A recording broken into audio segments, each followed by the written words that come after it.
All right. So Bungie is giving us details of weapon enhancement in the final shape in their This Week in Destiny article. We're going to go through everything, so let's go ahead and start off from the beginning. We have the weapons tuning recap. We went through that massive article yesterday. Some really exciting stuff for Ariana's Vow and some really sad stuff for the Lament. If you want to watch that video, it's up on the channel. Then we have Build Your Arsenal, where they talk about all of the different exotics that are coming out in the final shape, or at least some of them, right? They gave us an example of the microcosm. We did a video about that. They gave us a video about the Kavastov. We also did a video on that. And then we have each exotic RMPs, the Matadoxia for Warlocks. They're all chess pieces. The Hunter exotic for called Gifted Conviction in final shape. And then we have the Hazardous Propulsion for Titans. The Titan one looking the most spicy, the most interesting, with those missiles flying out after everything. Now let's get on to the meat and potatoes here. We have enhancement in the final shape. During the Lightfall year, players have gotten a taste of weapon enhancement with the raid depths from Root of Nightmares and Crota's End. In the final shape, you'll see that this system has undergone some upgrades, making enhancing your weapons easier and allowing us to comfortably expand the system to include more weapons. Here's a quick recap words are hard. Here's a quick recap on how weapon enhancement will work alongside some of the changes. Weapon enhancement allows the weapons to be upgraded to receive enhanced traits, a weapon level, and a memento socket. Got it. To upgrade your weapon, players can navigate to the inspection screen and insert the enhancement tier mod for standard currencies. Rated depth weapons will continue to use spoils. Got it. So you'll just be able to enhance these weapons with these currencies here. Like tier 1 was just costing you 3 cores there.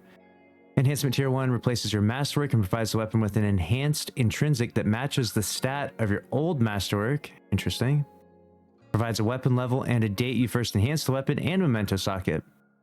Rated depths only. Since these weapons have a base crafted version, we wanted the adept versions to feel like a meaningful upgrade. Therefore, these weapons can visit the relic on Mars to adjust their first 2 columns, typically barrels and magazines, in a similar fashion to how crafted weapons can augment these per columns. Whoa, that's going to be crazy. No way. Be able to change the... What? That's actually kind of nuts. Enhancement tier 2 weapon level requirement. Once the player inserts this mod, the left column traits will automatically be upgraded to their enhanced perks. If you have multiple perks, this will update all traits in the column. Players will not need to visit the Relic of Mars to update these traits anymore. Interesting.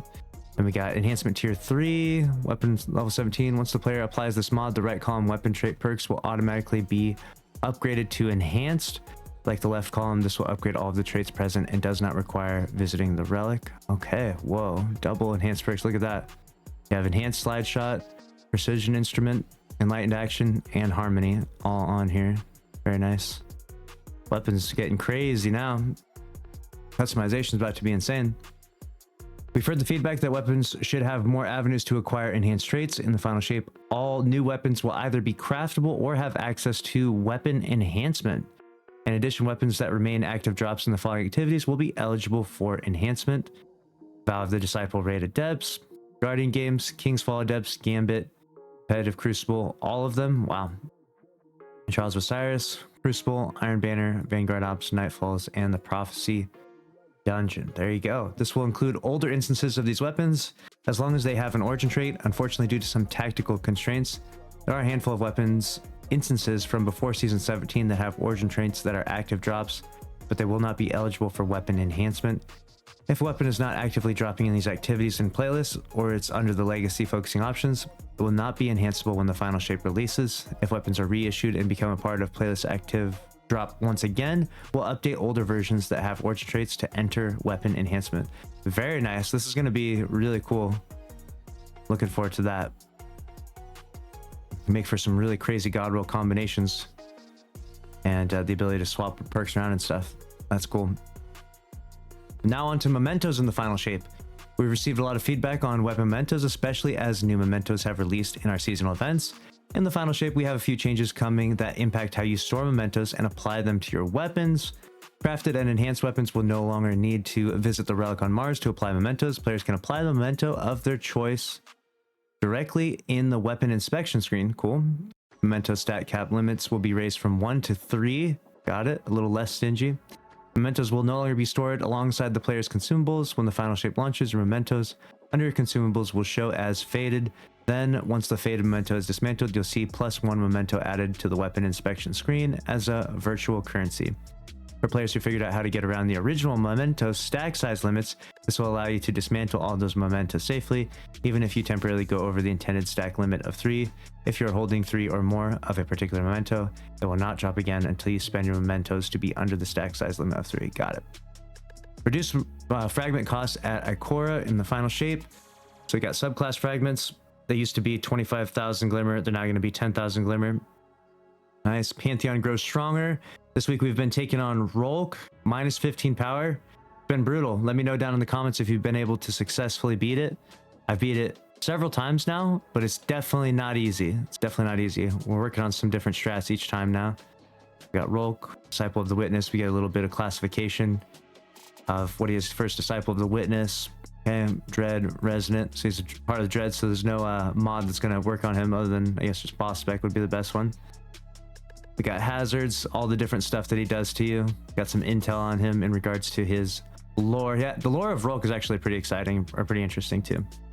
And then of note, more notable stuff here to go along with that, the lore of Rhulk. Then we have 0 Hour coming back, and the nostalgia is real on this one. Trevor in the image there. Back, if you haven't jumped into it, you should definitely get in there and get your crafted outbreak perfected. I'm going to be jumping in there on the legend difficulty and doing some of those secrets in just a moment here. And then they do a feature of the Mitoro webcomic, which is, I'm not entirely familiar with but it looks like it's just a comic of a guy who plays Destiny 2, just shooting a G-horn. Looks pretty interesting. The adventures of Mitoro as they go through Destiny 2. That's a cool feature there. Roll through all of that. And then we got down to our player support report this week. Destiny Content Vault updates. With the start of Year 7 Destiny 2 on June 4th, certain items will be deprecated from players' inventories that correspond with vaulted activities and seasonal campaigns. They will then be moved into the Destiny Content Vault. We have an updated Destiny Content Vault article to reflect these changes and create a new article fully outlining. Actually, I'm curious exactly what specifically is being deprecated there. Interesting. What, like specific items? Seasonal campaigns? It's probably just inventory stuff, if anything. And then they got a parental's control thing here. A list of known issues for the bugs. Tormentors can push turrets away in onslaught with their slam or grab attacks. That's funny. Capturing a zone in collision PvP mode. Will have full super energy while slightly reduced super energy. Got it. 0 dense triumphs. Only unlocks when completing 0 Hour on legend difficulty, which should unlock on both normal and legend. So be mindful of that.